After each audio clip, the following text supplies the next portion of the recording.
Okay, so in this video, we're going to see Adam Shifty Schiff have a quiet meltdown while trying to lecture Andrew Duva, President Trump's nominee, to be an assistant attorney general.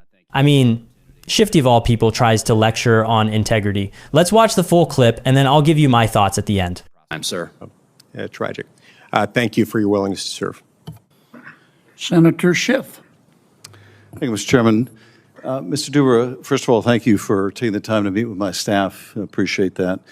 I served in the U.S. Attorney's Office in Los Angeles. I was also in the public corruption, government fraud section, prosecuted corrupt government officials, fraud cases, an espionage case against a FBI agent who spied for the Russians.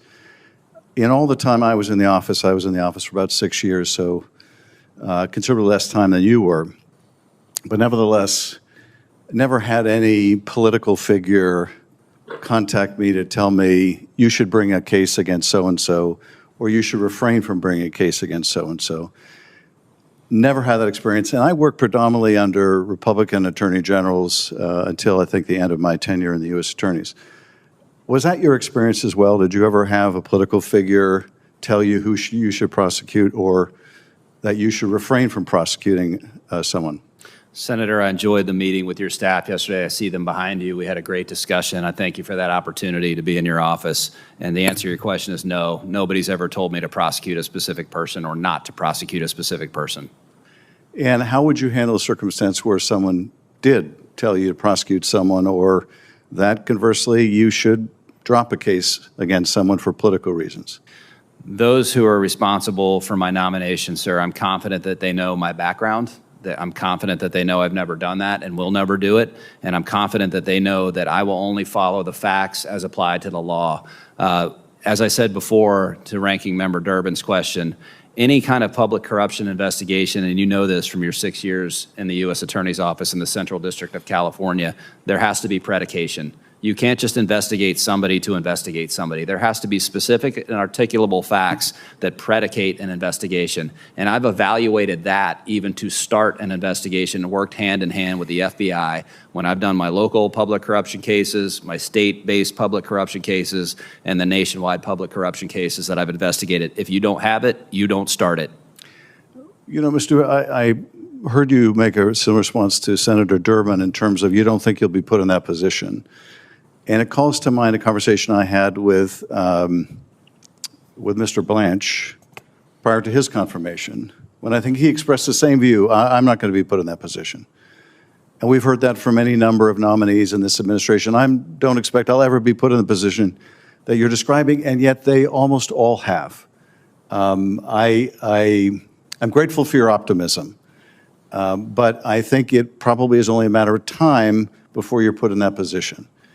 And as my colleagues have indicated, I think the question is how will you respond when you are put in that position, not whether it will ever come up.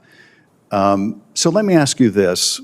Ever since Watergate, there has been a strong norm, guardrail, that has maintained the independence of the Justice Department from pressure from the White House.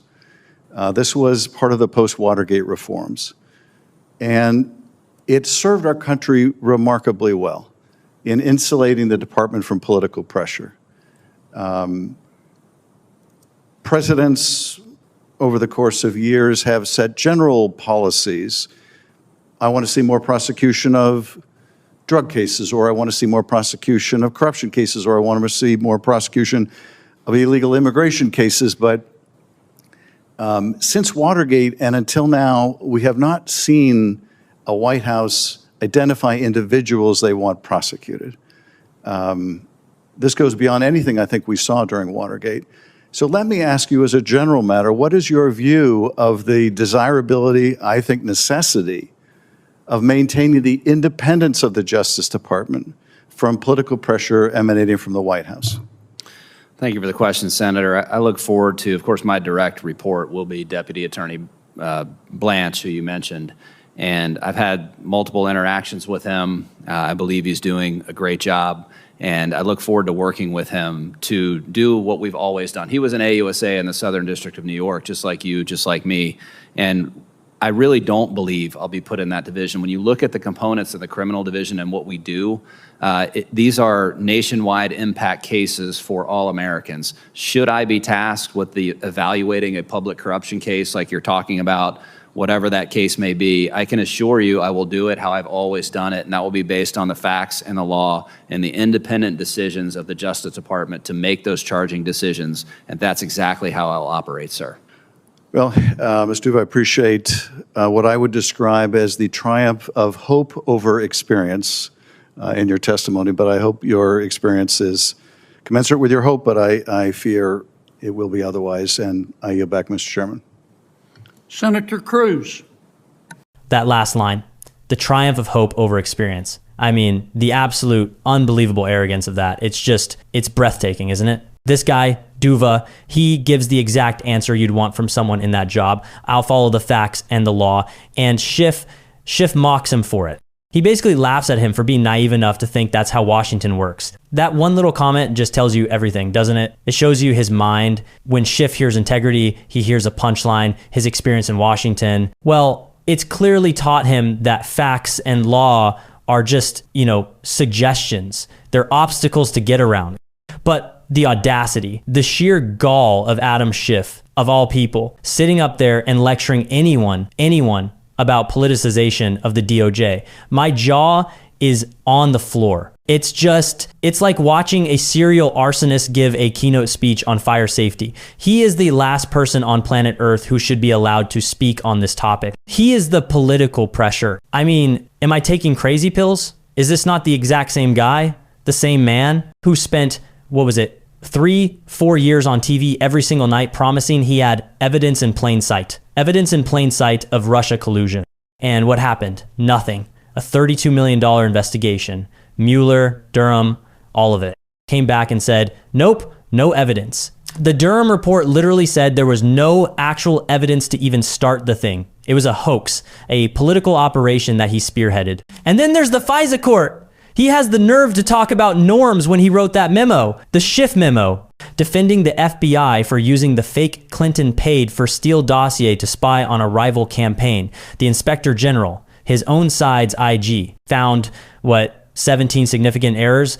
Give me a break. This is the guy who got caught lying about his staff coordinating with the Ukraine whistleblower. He went right on TV, looked into the camera, and said, "We have not spoken directly with the whistleblower." A complete, total lie. This is the guy who doctored evidence for the J6 committee. He literally altered a text message from Jim Jordan to change its meaning. This is what he does.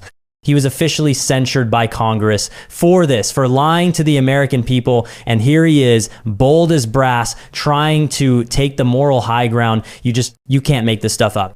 So when he smirks and says hope over experience, he's actually telling on himself. He's admitting in plain sight that in his world, the experience of the DC swamp is that integrity is a joke. He's a total projectionist, just accusing everyone else of exactly what he himself is guilty of. It's disgusting. Let me know your thoughts in the comments. While you're down there, hit the like button and subscribe. I appreciate you guys, and I'll see you in the next one.